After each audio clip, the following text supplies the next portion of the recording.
Hello, dear student. How are you all? Welcome you all here in my channel. And this is the third lecture of the second chapter of Geography Physical Features of India. Student मैंने आपको जो 2 lecture दिए थे उसमें हमने पूरा chapter cover कर लिया था और हमने कहा था कि अब ये जो तीसरा लेक्चर होगा उसमें मैं चैप्टर को वाइंड अप करते हुए एक रिवीजन प्लस इसके मैप स्किल्स के बारे में आपको इन्फॉर्मेशन दूंगी। तो ये जो लेक्चर है ये मैप स्किल के लिए है प्लस एक रिविजनल लेक्चर है। इसमें रिवीजन करेंगे हम कि पूरे चैप्टर में हमने क्या क्या पढ़ा। तो स्टूडेंट हम लोग देख लेते हैं कि हमने क्या क्या पढ़ा है पूरे चैप्टर में। जैसा कि चैप्टर में फ़िज़िकल फ़ीचर्स ऑफ इंडिया के बारे में बताया और हमने देखा कि इंडिया का फ़िज़िकल फ़ीचर क्या क्या है। और सबसे पहले तो हम लोग ने ये पढ़ा था कि इंडिया पूरे वर्ल्ड में कैसे कॉन्टिनेंट्स का डेवलपमेंट हुआ और जो अर्थ की क्रस्ट है उसके बारे में हमने पढ़ा। क्रस्ट की जो प्लेट्स हैं उनके मूवमेंट्स के बारे में हमने पढ़ा। साथ ही साथ हमने थ्योरी ऑफ टेक्टोनिक प्लेट्स के बारे में भी पढ़ा। इसी में ये देखिए जो स्क्रीन पे आपको दिख रहा है इसमें देखिए प्लेट्स बाउंड्री के बारे में 3 बाउंड्रीज़ हैं। कौन कौन सी? कन्वर्जन बाउंड्री, डाइवर्जन बाउंड्री और ट्रांसफॉर्म बाउंड्री। कन्वर्जन मोमेंट्स या कन्वर्जन बाउंड्री वो बाउंड्री होती है जब 2 प्लेट्स पास आती हैं, टूवर्ड्स ईच अदर आती हैं।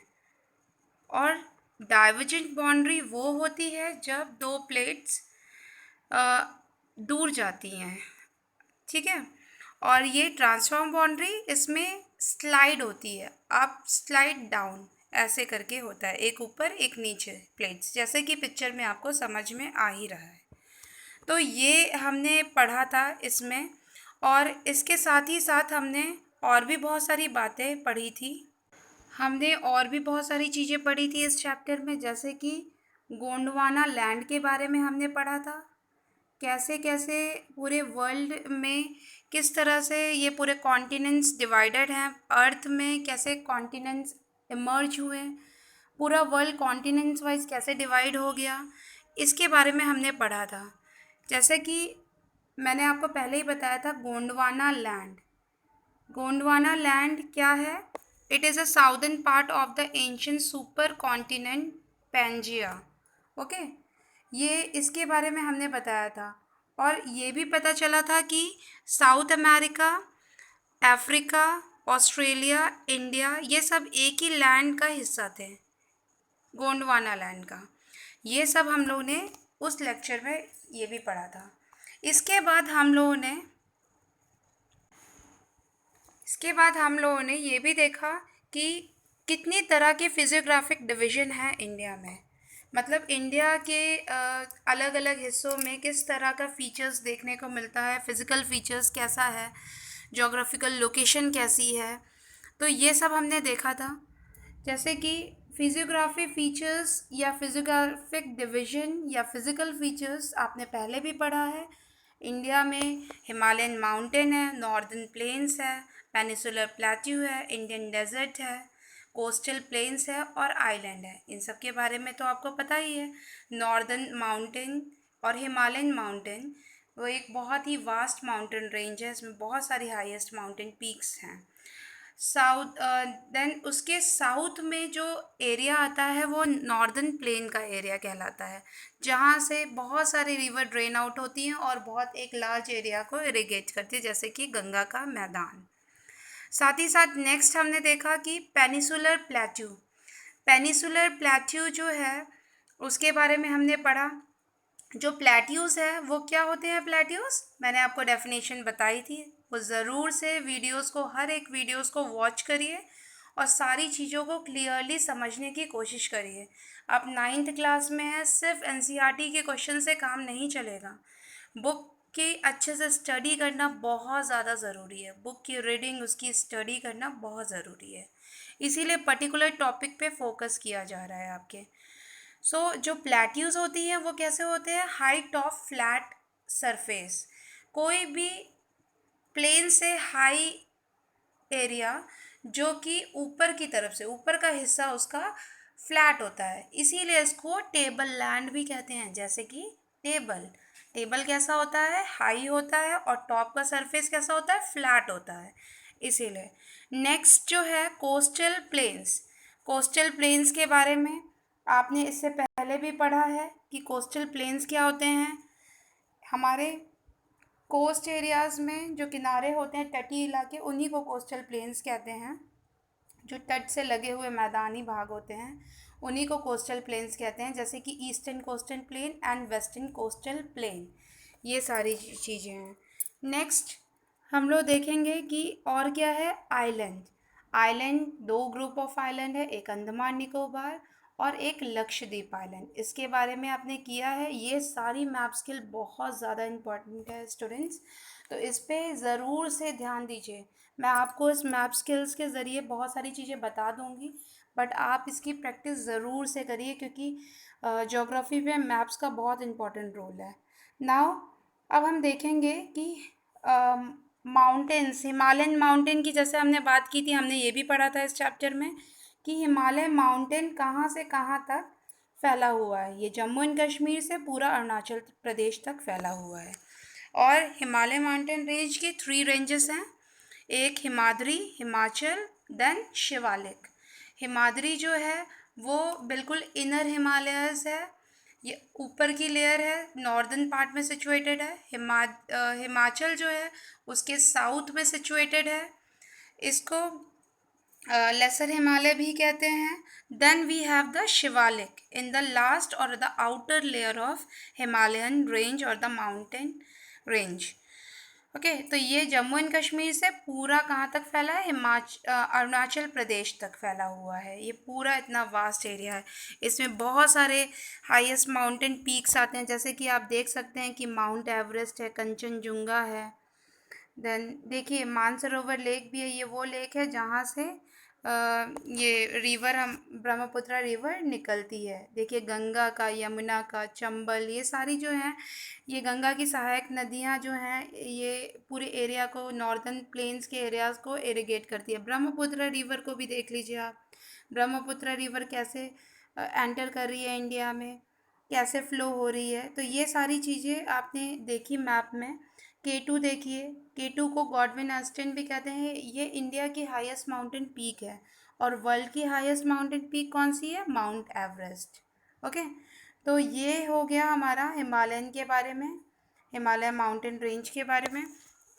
अब हम बात करते हैं आगे हमने क्या पढ़ा। आगे हमने और भी बहुत सारे टॉपिक कवर किए हैं, जैसे कि नॉर्दर्न प्लेन्स के एरियाज़ को हमने देखा, और southern plateau, deserts, coastal plains and islands के बारे में हमने सीखा। तो यहाँ पे अब इस मैप के थ्रू मैं आपको ये बताना चाहती हूँ कि कौन कौन सी मैप स्किल हैं जो बहुत ज़्यादा इम्पॉर्टेंट है, और इस चैप्टर के लिए आपको ज़रूर उसको प्रैक्टिस करना चाहिए, और ये आपको ज़रूर से ज़रूर करना भी है ज्योग्राफी में। ये इसके बारे में तो मैंने आपको बताया, हिमालयन माउंटेन रेंज के बारे में, शिवालिक रेंज ये आपको दिख रही है, इसके बारे में हमने बताया। नॉर्दर्न प्लेन देखिए आपको इंडिकेट हो रहा है, ये पूरा एरिया यूपी आप जानते ही हैं, ये पूरा एरिया नॉर्दर्न प्लेन का है, क्योंकि यहाँ ना पठार दिखती है और ना ही कोई हील है। ठीक है, then we have the desert, great Indian desert, the vast Indian desert, this is also known as the Thar desert, and we also have the Aravalli range. ये देखिए अरावली रेंज से ही के आगे से जो एरिया पड़ता है वो हमारा ग्रेट इंडियन डेजर्ट या थार डेजर्ट का वास्ट डेजर्ट है, ये पूरा एरिया। देन ये देखिए ट्रॉपिक ऑफ कैंसर भी आपको शो हो रहा है, ट्रॉपिक ऑफ कैंसर बीच में। ट्रॉपिक ऑफ कैंसर जो है वो एक इमेजिनरी लाइंस है जो इंडिया के बीचों बीच से पास थ्रू होके जाती है, और इंडिया को 2 इक्वल हाफ्स में डिवाइड करती है। यहाँ देखिए एक बहुत इंपॉर्टेंट चीज़ आती है, जैसे प्लेट्यूज़ के बारे में हम लोगों ने पढ़ा। प्लेट्यू के बारे में मैंने आपको बताया था कि प्लेट्यूज़ जो हैं 2 कैटेगरीज़ में डिवाइडेड हैं। कौन कौन सी वो 2 कैटेगरीज़ है, एक तो छोटा नागपुर प्लेट्यू सेंट्रल हाईलैंड, जिसके अंदर आता है छोटा नागपुर प्लेट्यू, दिख रहा है आपको, और मालवा प्लेट्यू। ये देखिए मालवा प्लेट्यू और Chota Nagpur plateau. Then Vindhya range, ये भी रेंजेस हैं, सतपुरा रेंज, ये सब प्लेट्यूज के हिस्से में ही आते हैं। नर्मदा रिवर आपको दिख रही होगी यहाँ, Narmada and Tapi river. Narmada river के ऊपर वाला जो पोर्शन है, नॉर्दर्न हिस्सा, वो आपका सेंट्रल हाईलैंड का हिस्सा है।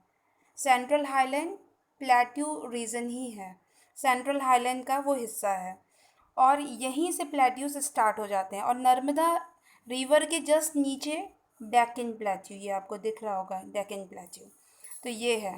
ओके स्टूडेंट्स, और then we have the coastal plains also. Coastal plains भी है हमारे, जैसे कि वेस्टर्न घाट और ईस्टर्न घाट। वेस्टर्न और ईस्टर्न दो घाट है हमारे पास, इन्हीं को कोस्टल प्लेन्स भी कहते हैं, वेस्टर्न और ईस्टर्न कोस्टल प्लेन्स। देख लीजिए, ये जो वेस्टर्न कोस्टल प्लेन है ये अरेबियन सी साइड मतलब वेस्ट साइड पड़ता है, और ये ईस्टर्न कोस्टल प्लेन जो है वो ईस्ट साइड पड़ता है।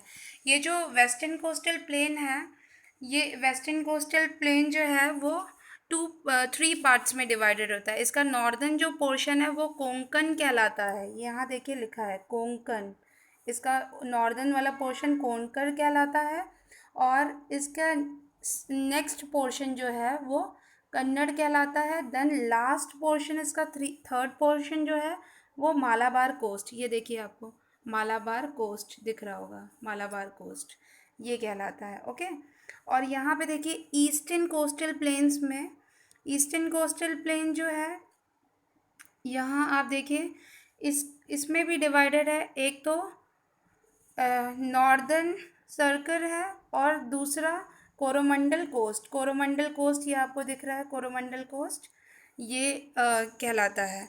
तो ये तो हो गया हमारी। अच्छा, एक चीज़ और है जो बहुत इम्पॉर्टेंट है, क्या? ईस्टर्न कोस्टल प्लेन की हाईएस्ट माउंटेन पीक है महेंद्रगिरी, याद रखिएगा, ये बहुत इम्पॉर्टेंट है। और वेस्टर्न कोस्टल प्लेन की हाईएस्ट माउंटेन पीक है अनाई मलाई, या अनाई मुडी, ठीक है। अनाई मुडी जो है ये आपका वेस्टर्न कोस्टल प्लेन्स के हाईएस्ट माउंटेन पीक है। तो ये बहुत इम्पॉर्टेंट है क्योंकि ये आता है। ओके स्टूडेंट, ये तो हो गई मैप स्किल के बारे में बात, और आगे हम लोग देख लेते हैं आगे इस चैप्टर। मैप स्किल बहुत ज़्यादा इम्पॉर्टेंट है, इसको ज़रूर से प्रिपेयर करिएगा। मैंने आपको इस मैप स्किल के ज़रिए से सारी इन्फॉर्मेशन आपको दे दी है, और इस वीडियो लेक्चर के बाद मैं आपको कुछ क्वेश्चंस दूंगी, आपको एनसीईआरटी के क्वेश्चंस और कुछ मैप स्किल्स भी दूंगी आपको प्रैक्टिस करने के लिए, तो उसको आप ज़रूर सॉल्व करिएगा क्योंकि ये सब बहुत ज़्यादा इम्पॉर्टेंट है। ओके स्टूडेंट, आप मेरे साथ जुड़े रहिए, मेरे चैनल को सब्सक्राइब करिए, लाइक करिए, शेयर करिए, और हमेशा इसके नोटिफिकेशन, जब आप सब्सक्राइब करेंगे तो आपको इसके नोटिफिकेशन मिले। आप उस बेल आइकन को ज़रूर प्रेस कर दीजिए ताकि जब भी कोई वीडियो अपलोड हो तो आपको नोटिफिकेशन मिले, और जब भी क्लासेस चलें तो आप ज़रूर इसको वॉच करिए। पूरे वीडियो को वॉच करना कंपलसरी है, आप देखिए, उसे समझिए, और इसके साथ ही साथ अपनी प्रेजेंस भी रजिस्टर कराइए। ये याद रखिएगा, सब लोगों को वीडियोस देखना है, क्योंकि अगर आपने फॉल्स प्रेजेंट अपनी लगाई तो ये बहुत गलत बात होगी, क्योंकि यहाँ पे व्यूज़ पता चलते हैं। ओके स्टूडेंट, सो ज़रूर इसको वॉच करिए, देखिए, और घर पे रहिए क्योंकि लॉकडाउन चल रहा है। सेफ़ रहिए, पढ़ते रहिए, अच्छे से खाइए, हेल्दी रहिए, और स्टडी को अपने कैरी ऑन करिए। बिल्कुल भी इसमें किसी भी तरह का कैजुअल एक्टिविटी नहीं देखने को मिलनी चाहिए। Okay student, for the next video keep watching my channel, and till then bye bye.